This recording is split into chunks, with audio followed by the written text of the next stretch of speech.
नमस्कार। GK bucket study tube mains answer writing में जो प्रश्न उत्तर चल रहा है उसी से आज हम एक प्रश्न देखने वाले हैं। प्रश्न देखने से पहले आप सभी को बता दूं कि आप यदि मेंस आंसर राइटिंग में जुड़ना चाहते हैं तो दिए गए नंबर पर संपर्क करके जुड़ सकते हैं। प्रतिदिन यहाँ पर अभ्यास होता है, मॉडल उत्तर दिया जाता है। ज़्यादा जानकारी के लिए आप gkbucket.com पर विजिट कर सकते हैं। तो विज्ञान और प्रौद्योगिकी का अभ्यास चल रहा है और मॉडल उत्तर 4 से एक प्रश्न को हम यहाँ देखने वाले हैं। प्रश्न है, भारत में नवीकरणीय ऊर्जा संक्रमण की प्रक्रिया में राज्य सरकारों की नीति निर्माण और वित्तीय पहल कितनी महत्वपूर्ण है? उपयुक्त उदाहरणों के साथ चर्चा करें। तो यहाँ पे प्रश्न आप देख सकते हैं कि काफी डायनेमिक प्रश्न है। यह कहीं ना कहीं संघवाद पर आधारित है। कहने का मतलब है कि भारत जीवाश्म ऊर्जा से नवीकरणीय ऊर्जा की ओर धीरे धीरे बढ़ रहा है, लेकिन इस प्रक्रिया में भारत को यानी कि केंद्र सरकार को राज्य सरकार के सहयोग भी बहुत ही आवश्यक है, चाहे वह नीति निर्माण की बात हो या वित्तीय पहल की बात हो। तो इसी संदर्भ में हम इस प्रश्न को लिखेंगे और देखेंगे। सबसे पहले भूमिका की बात कर लेते हैं। छोटी सी भूमिका लिखनी है आपको। भारत में नवीकरणीय ऊर्जा का विस्तार राज्यों की नीति निर्माण, वित्तीय प्रोत्साहनों और कार्यान्वयन पर निर्भर करता है। चूंकि बिजली समवर्ती सूची का विषय है, इसलिए राज्य सरकार नीतिगत सुधार और वित्तीय सहायता के माध्यम से नवीकरणीय ऊर्जा परियोजनाओं को बढ़ावा दे सकती है। तो भूमिका में हमने ये बताया कि बिजली समवर्ती सूची का विषय है और राज्य सरकार नीतिगत सुधार अगर इस दिशा में अपनाती है और उपयुक्त वित्तीय सहायता देती है तो बेहतर इसका क्रियान्वयन होगा और नवीकरणीय ऊर्जा की जो विस्तार करने की जो केंद्र सरकार की योजना है वह सफल होगी। तो अब हम आगे यहाँ पर देखेंगे कि राज्य सरकार की नीति निर्माण में क्या भूमिका हो सकती है और कौन कौन से राज्य हैं जो इस प्रकार की पहल कर रहे हैं। तो सबसे पहले बात करते हैं नीति निर्माण की भूमिका में। तो ऊर्जा नीति निर्माण जैसे कि बिहार की ब्रेडा, राजस्थान की सोलर पॉलिसी 2019 और तमिलनाडु की विंड एनर्जी पॉलिसी, तो ये सब किस प्रकार की नीतियां हैं?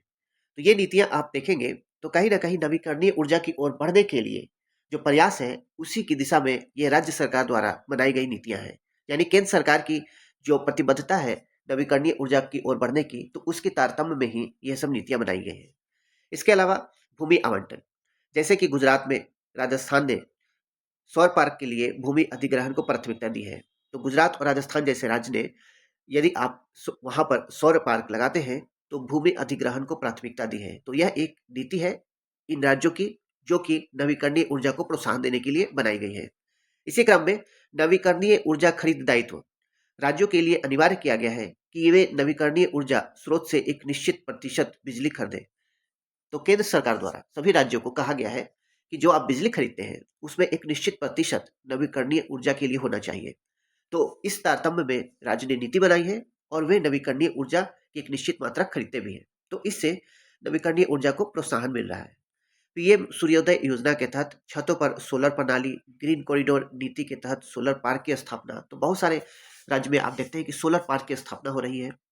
और पीएम सूर्योदय योजना के तहत सरकार बहुत सारी सब्सिडी दे रही है ताकि नवीकरणीय ऊर्जा जो भी है उसको प्रोत्साहन दिया जा सके। तो यहाँ पर हमने प्रश्न के एक भाग को देख लिया कि किस प्रकार से राज्य सरकार नीति निर्माण के माध्यम से केंद्र की जो योजना होती है उसे सहयोग देती है।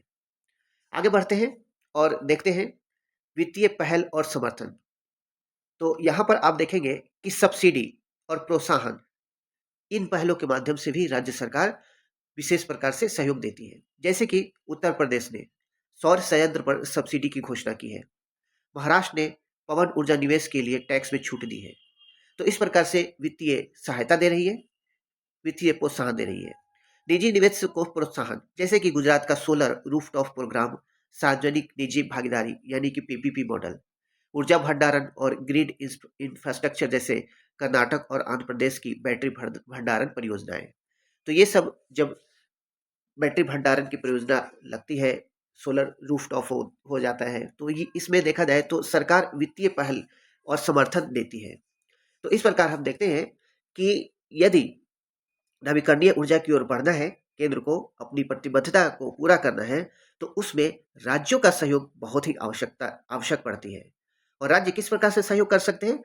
अपनी नीतियों को उसके अनुसार बना सकते हैं और अपने बजट में अपने वित्तीय पहल के माध्यम से, सब्सिडी के माध्यम से, प्रोत्साहन के माध्यम से, टैक्स में छूट के माध्यम से उसे बढ़ावा दे सकती है। अब अंत में निष्कर्ष दे सकते हैं, उपरोक्त से स्पष्ट है कि राज्य की नीतिगत और वित्तीय समर्थन भारत को नवीकरणीय ऊर्जा हब बनाने में सहायक है। यदि राज्य सरकारें नीतिगत स्थिरता, निवेश अनुकूल माहौल और वितरण में सुधार करें, तो भारत अपनी 2070 नेट जीरो लक्ष्य को जल्दी हासिल कर सकता है। तो ये था आज का प्रश्न। इसके अलावा आप सभी को बता दें कि आप हमारे मेंस स्पेशल नोट्स से भी तैयारी कर सकते हैं, यहाँ पर देख सकते हैं। तो इस नोट्स में बहुत ही संक्षिप्त रूप में बीपीएससी के सिलेबस के अनुसार कवर किया गया है, तो आप चाहे तो ऑर्डर करके मंगा सकते हैं।